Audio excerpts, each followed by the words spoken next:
EU leaders are not bluffing when they say the UK will be left without access to the single market when it leaves the bloc if there is no free movement of people, Malta's Prime Minister says. Joseph Muscat, whose country assumes the EU's presidency in January, told the BBC, "This is really and truly our position and I don't see it changing." Theresa May says the UK will begin the legal process to leave the EU by March. Mr Muscat said talks on the details of a new relationship could be delayed. Much political debate is focused on the possibility of a soft Brexit, the UK retaining some form of membership of the single market in exchange for conceding some control over immigration, and hard Brexit, leaving the single market but having fuller control over migration. But Mr Muscat said the UK and EU needed to first reach agreement on a range of other details once Mrs May triggers Article 50 of the Lisbon Treaty. He said these included the bill the UK must pay before leaving,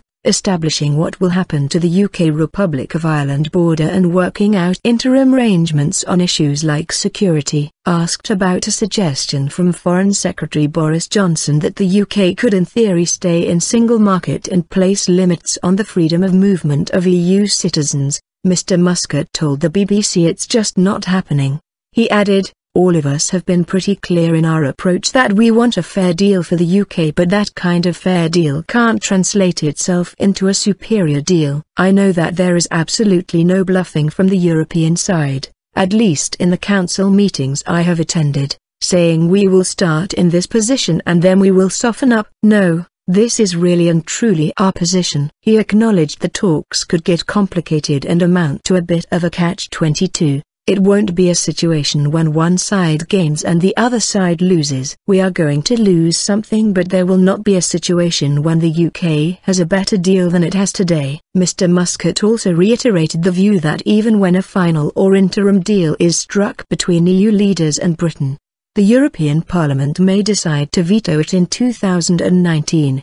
His comments come days after the UK's Brexit Secretary David Davis described his meeting with the European Parliament's chief negotiator Guy Verhofstadt as a good start. Mr Davis said their pre-negotiations discussion had been able to cover structures and how both sides proposed to approach the Brexit talks, adding a deal was possible that was in the interests of the EU and the UK. The UK government has said it does not want to reveal its negotiating hand on Brexit before the talks take place.